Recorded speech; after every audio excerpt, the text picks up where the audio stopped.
गुरुदेव भगवान की जय। प्यारे कृष्ण कन्हैया लाल की जय। श्री अग्नि पुराण अध्याय 175 व्रत परिभाषा विचार। श्री अग्निदेव ने कहा कि हे वशिष्ठ जी, अधुना मैं तिथि, वार, नक्षत्र, दिवस, मास, ऋतु, वर्ष तथा सूर्य संक्रांति के अवसर पर होने वाले स्त्री पुरुष संबंधी व्रत आदि का क्रमशः वर्णन करने जा रहा हूँ। ध्यान देकर सुनिए। शास्त्रोक्त नियमों को ही व्रत कहते हैं। वही तप माना गया है। दम अर्थात इंद्रिय संयम और शम अर्थात मनोनिग्रह आदि विशेष नियम भी व्रत के ही अंग हैं। व्रत करने वाले पुरुष को शारीरिक संताप सहन करना पड़ता है, इसलिए व्रत को तप नाम दिया गया है। इसी तरह व्रत में इंद्रिय समुदाय का नियमन अर्थात संयम करना होता है, इसलिए उसको नियम भी कहते हैं। जो ब्राह्मण या द्विज अर्थात क्षत्रिय, वैश्य, अग्निहोत्री नहीं हैं, उनके लिए व्रत, निराहार व्रत, नियम तथा विविध तरह के दानों से कल्याण की प्राप्ति बतलाई गई है। कथित व्रत निराहार व्रत के आदि के पालन से प्रसन्न होकर देवता एवं भगवान भोग तथा मोक्ष संप्रदान करते हैं। पापों से उपावृत होकर सभी तरह के भोगों का त्याग करते हुए जो सद्गुणों के साथ वास करता है, उसी को उपवास कहते हैं। निराहार व्रत करने वाले पुरुष को कांसे के बर्तन, मांस, मसूर, चना, कोदो, साग, मधु, पराये अन्न तथा स्त्री संभोग का त्याग कर देना चाहिए। उपवास काल में फूल, अलंकार, सुंदर वस्त्र, धूप, सुगंध, अंगराग, दांत धोने के लिए मंजन तथा दातौन, इन सब वस्तुओं का सेवन अच्छा नहीं माना गया है। प्रातःकाल जल से मुंह धोकर कुल्ला करके पंचगव्य लेकर व्रत प्रारंभ कर देना चाहिए। अनेक बार जल पीने, पान खाने, दिन में सोने तथा मैथुन करने से निराहार व्रत दूषित हो जाता है। क्षमा, सत्य, दया, दान, शौच, इंद्रिय संयम, देव पूजा, अग्निहोत्र, संतोष तथा चोरी का अभाव, ये 10 नियम सामान्यतः संपूर्ण व्रतों में आवश्यक माने गए हैं। व्रत में पवित्र ऋचाओं को जपें और अपनी शक्ति के अनुसार हवन करना चाहिए। व्रती पुरुष को प्रतिदिन स्नान तथा परिमित भोजन करना चाहिए। गुरु, देवता तथा ब्राह्मणों का पूजन करना चाहिए। क्षार, शहद, नमक, शराब और मांस को छोड़ देना चाहिए। तिल, मूंग आदि के अतिरिक्त धान्य भी त्याज्य है। धान्य अर्थात अन्न में उड़द, कोदो, चीनी, देवधान्य, समी धान्य, गुड़, सितधान्य, पय तथा मूली, ये क्षारगण माने गए हैं। व्रत में इनका त्याग कर देना चाहिए। धान, साठी का चावल, मूंग, मटर, तिल, जौ, सांवा, तिन्नी का चावल और गेहूं आदि अन्न व्रत में उपयोगी हैं। कुम्हड़ा, लौकी, बैगन, पालक तथा पूतिका को छोड़ देना चाहिए। चरु, भिक्षा में प्राप्त अन्न, सत्तू के दाने, साग, दही, घी, दूध, सांवा, अगहनी का चावल, तिन्नी का चावल, जौ का हलवा तथा मूल तंडुल, ये हविष्य माने गए हैं। इनको व्रत में, नक्त व्रत में तथा अग्निहोत्र में भी उपयोगी बतलाया गया है। अथवा मांस, मदिरा आदि अपवित्र वस्तुओं को छोड़कर सभी श्रेष्ठतम वस्तुएं व्रत में हितकर हैं। प्राजापत्य व्रत का अनुष्ठान करने वाला द्विज 3 दिन केवल प्रातःकाल और 3 दिन केवल संध्या काल में भोजन करना चाहिए। फिर 3 दिन केवल बिना मांगे जो कुछ मिल जाए उसी का दिन में एक समय भोजन करना चाहिए। तत्पश्चात 3 दिनों तक निराहार व्रत करना चाहिए। इस तरह यह 12 दिनों का व्रत है। इसी तरह अतिकृच्छ व्रत का अनुष्ठान करने वाला द्विज पूर्ववत 3 दिन प्रातःकाल, 3 दिन सायंकाल और 3 दिनों तक बिना मांगे प्राप्त हुए अन्न का 1-1 ग्रास भोजन करना चाहिए तथा अंतिम दिनों में निराहार व्रत करना चाहिए। गाय का मूत्र, गोबर, दही, दूध, घी तथा कुश का जल, इन सभी को मिलाकर प्रथम दिन पिएं, फिर दूसरे दिन निराहार व्रत करना चाहिए। यह शांतपन कृच्छ नामक व्रत है। उपरोक्त द्रव्यों का पृथक पृथक 1-1 दिन के क्रम से 60 दिनों तक सेवन करके 7वें दिन निराहार व्रत करना चाहिए। इस तरह यह 1 सप्ताह का व्रत महाशांतपन कृच्छ कहलाता है, जो पापों का विनाश करने वाला है।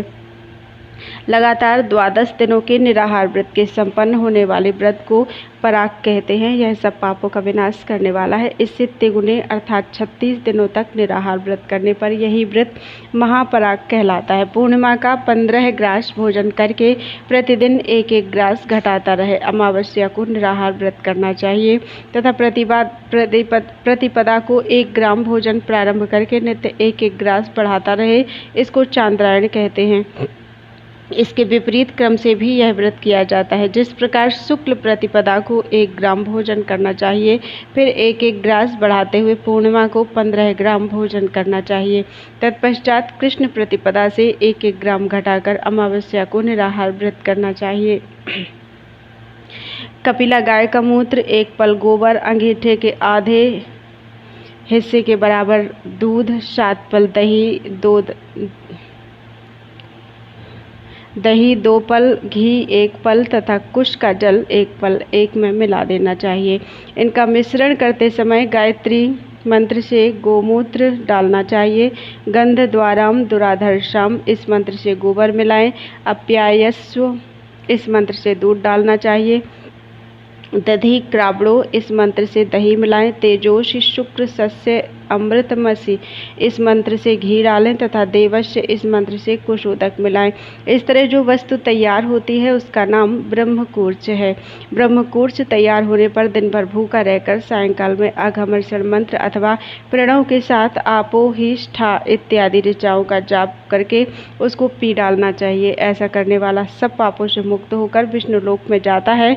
दिन भर निराहार व्रत करके केवल सायंकाल में भोजन करने वाला, दिन के 8 भागों में से केवल 6ठे भाग में आहार ग्रहण करने वाला, सन्यासी, मांस त्यागी, अश्वमेध यज्ञ करने वाला तथा सत्यवादी पुरुष स्वर्ग को जाता है। अग्न्याधान, प्रतिष्ठा, यज्ञदान, देवव्रत, व्रतोत्सर्ग, चूड़ाकरण, मेखला बंध, विवाह आदि मांगलिक कार्य तथा अभिषेक ये सब कार्य मलमास में नहीं करना चाहिए। अमावस्या से अमावस्या तक का समय चांद्रमास कहलाता है। 30 दिनों का श्रावण मास माना गया है। संक्रांति से संक्रांति काल तक सौर मास कहलाता है तथा क्रमशः संपूर्ण नक्षत्रों के परिवर्तन से नक्षत्र मास होता है। विवाह आदि में सौर मास, यज्ञ आदि में श्रावण मास और वार्षिक श्राद्ध तथा पितृकार्य में चांद्रमास श्रेष्ठतम होता है। आषाढ़ की पूर्णिमा के बाद जो 5वां पक्ष आता है उसमें पितरों का श्राद्ध अवश्य करना चाहिए। उस समय सूर्य कन्या राशि पर गए हैं या नहीं इसका विचार श्राद्ध के लिए अनावश्यक है। मासिक तथा वार्षिक व्रत में जिस समय कोई तिथि 2 दिन की हो जाए तो उसमें दूसरे दिन वाली तिथि श्रेष्ठतम समझनी चाहिए और पहली को मलिन। नक्षत्र व्रत में उसी नक्षत्र को निराहार व्रत करना चाहिए जिसमें सूर्य अस्त होते हों। दिवस व्रत में दिन व्यापिनी तथा नक्त व्रत में रात्रि व्यापिनी तिथियां पुण्य एवं शुभ मानी गई हैं। द्वितीया के साथ तृतीया का, चतुर्थी पंचमी का, षष्ठी के साथ सप्तमी का, अष्टमी नवमी का, एकादशी के साथ द्वादशी का, चतुर्दशी के साथ पूर्णिमा का तथा अमावस्या के साथ प्रतिपदा का वेद श्रेष्ठतम है। इसी तरह षष्ठी, सप्तमी आदि में भी समझना चाहिए। इन तिथियों का मेल महान फल देने वाला है। इसके विपरीत अर्थात प्रतिपदा से द्वितीया का, तृतीया से चतुर्थी आदि का जो युग्म भाव है वह बड़ा भयानक होता है। वह पहले के किए हुए समस्त पुण्य को नष्ट कर देता है। राजा, मंत्री तथा व्रतधारी पुरुषों के लिए विवाह में, उपद्रव आदि में, दुर्गम स्थानों में, संकट के समय में तथा युद्ध के अवसर पर तत्काल शुद्धि बतलाई गई है। जिसने दीर्घकाल में समाप्त होने वाले व्रत को प्रारंभ किया है वह स्त्री यदि मध्य में रजस्वला हो जाए तो वह रज उसके व्रत में बाधक नहीं होता। गर्भवती स्त्री, प्रसव गृह में पड़ी हुई स्त्री अथवा रजस्वला कन्या जिस समय अशुद्ध होकर व्रत करने योग्य न रह जाए तो सदा दूसरे से उस शुभ कार्य का निष्पादन कराए। यदि क्रोध से, प्रमाद से अथवा लोभ से व्रत भंग हो जाए तो 3 दिनों तक भोजन नहीं करना चाहिए अथवा मूड मुड़ा ले। यदि व्रत करने में असमर्थता हो तो पत्नी या पुत्र से उस व्रत को कराए। प्रारंभ किए हुए व्रत का पालन जनना शौच तथा मरना शौच में भी करना चाहिए। केवल पूजन का कार्य बंद कर देना चाहिए। यदि व्रती पुरुष निराहार व्रत के कारण मूर्छित हो जाए तो गुरु दूध पिलाकर या किसी श्रेष्ठतम उपाय से उसको होश में लाए।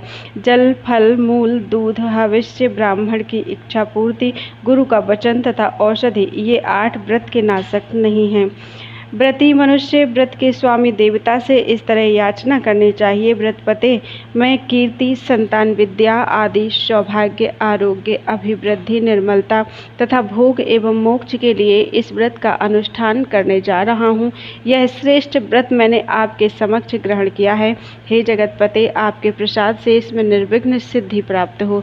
संतों के पालक इस श्रेष्ठ व्रत को ग्रहण करने के पश्चात यदि इसकी पूर्ति हुए बिना मेरी मृत्यु हो जाए तो भी आपके प्रसन्न होने से वह अवश्य ही पूर्ण हो जाए। केशव, आप व्रत स्वरूप हैं, संसार की उत्पत्ति के स्थान एवं जगत को कल्याण संप्रदान करने वाले हैं। मैं संपूर्ण मनोरथों की सिद्धि के लिए इस मंडल में आपका आवाहन करने जा रहा हूँ। आप मेरे सन्निकट उपस्थित हों। मन के द्वारा प्रस्तुत किए हुए पंचगव्य, पंचामृत तथा श्रेष्ठतम जल के द्वारा मैं भक्तिपूर्वक आपको स्नान कराता हूँ। आप मेरे पापों के नाशक हों।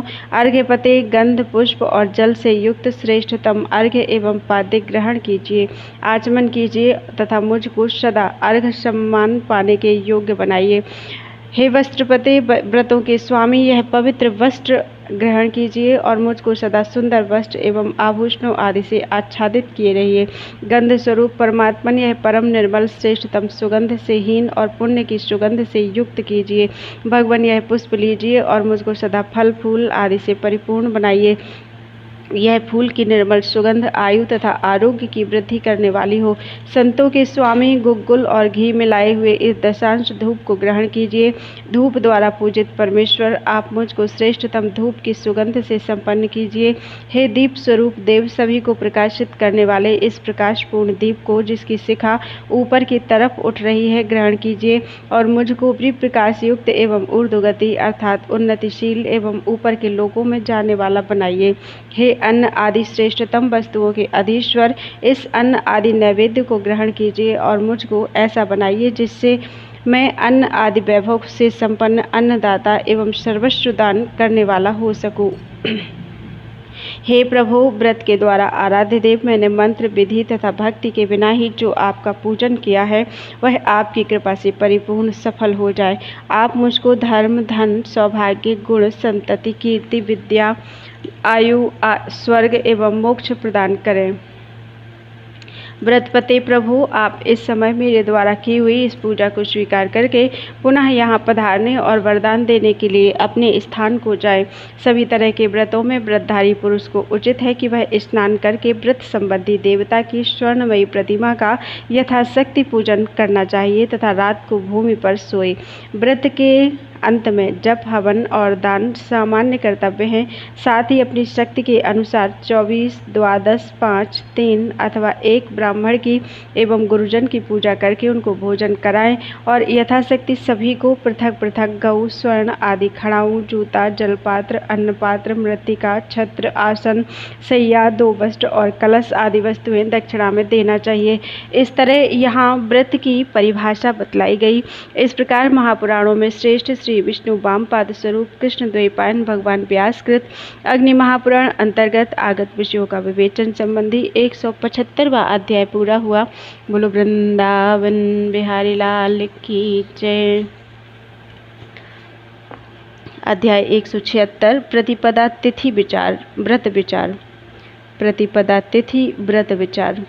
अग्निदेव ने कहा कि अधुना मैं आपसे प्रतिपदा आदि तिथियों के व्रतों का वर्णन करने जा रहा हूँ जो संपूर्ण मनोरथों को देने वाला है। कार्तिक, आश्विन और चैत्र मास में कृष्ण पक्ष की प्रतिपदा ब्रह्मा जी की तिथि है।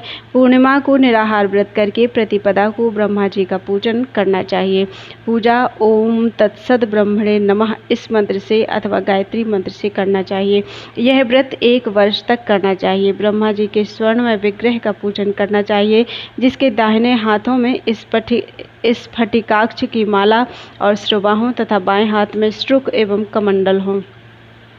साथ ही लंबी दाढ़ी और सिर पर जटा भी हो। यथाशक्ति दूध चढ़ावें और मन में यह उद्देश्य रखें कि ब्रह्मा जी मुझ पर प्रसन्न हो। ऐसा करने वाला मनुष्य निष्पाप होकर स्वर्ग में श्रेष्ठतम भोग भोगता है और पृथ्वी पर धनवान ब्राह्मण के रूप में जन्म लेता है। अधुना धन्य व्रत का वर्णन करने जा रहा हूँ। इसका अनुष्ठान करने से अधन्य ही धन्य हो जाता है। पहले मार्गशीर्ष मास की प्रतिपदा को निराहार व्रत करके रात में अग्नये नमः इस मंत्र से हवन और अग्नि की पूजा करनी चाहिए। इसी तरह 1 वर्ष तक प्रत्येक मास की प्रतिपदा को अग्नि की आराधना करने से मनुष्य सब सुखों का भागी होता है। प्रत्येक प्रतिपदा को एक भूत अर्थात दिन में 1 समय भोजन करके रहना चाहिए। साल भर में व्रत की समाप्ति होने पर ब्राह्मण कपिला गौ का दान करना चाहिए। ऐसा करने वाला मनुष्य वैश्वानर पद को प्राप्त होता है। यह सिखी व्रत कहलाता है। इस प्रकार महापुराणों में श्रेष्ठ श्री विष्णु वामपाद स्वरूप कृष्ण द्वैपायन भगवान व्यास कृत अग्नि महापुराण अंतर्गत आगत विषयों का विवेचन संबंधी 176वां अध्याय पूरा हुआ। बोलो वृंदावन बिहारी लाल की जय।